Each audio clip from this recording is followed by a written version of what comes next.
first, when your livelihood depends on the weather, predictions, patterns and planning are paramount. That's especially true for graziers in the west, where families have been keeping a weather eye out for decades. In fact, some families have records that go back more than a century.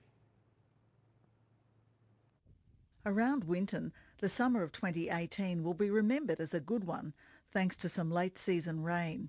Oh, the rain is just incredible. Like, we've had 4 or 5 years of drought, and the rain that we've had this year has just been a lifesaver. The grass has responded beautifully. Greg Bowden has managed Baratria station for 15 years. I look at the cloud coming across the Indian Ocean. All his decisions depend on the weather, and he follows the Southern Oscillation Index and the Madden-Julian Oscillation intently. I like to look at those things and see how accurate they are or can be, and the sort of possibility that we can get rain, because it's so, the whole future is just so dependent on it. The rainfall records for the property date back to 1913.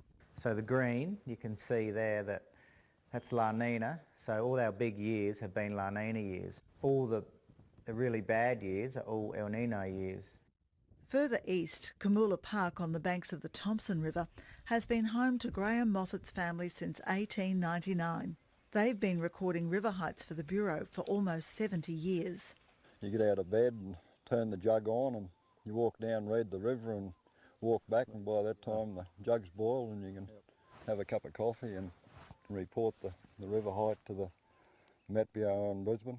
Those river peaks are easy to find on the scrolls of faithfully kept paper graphs. The peak rainfall for 1950, which is a fairly big flood.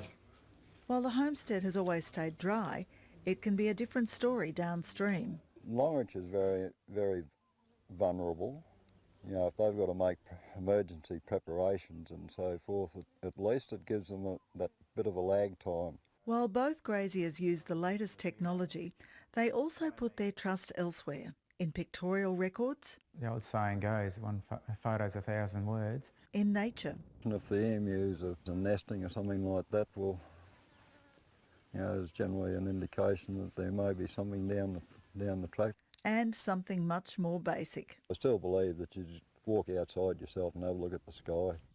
Beautiful day here in Winton today, barely a cloud in the sky and a top of 35 degrees. Well, after the recent rains, there has been an explosion in the fly population, and there's no doubt that the latest fashion statement here is the hat with the fly veil. Now, I thought that I wouldn't need one, but indeed it is absolutely essential. However, no flies in here in the beautiful new Matilda Centre.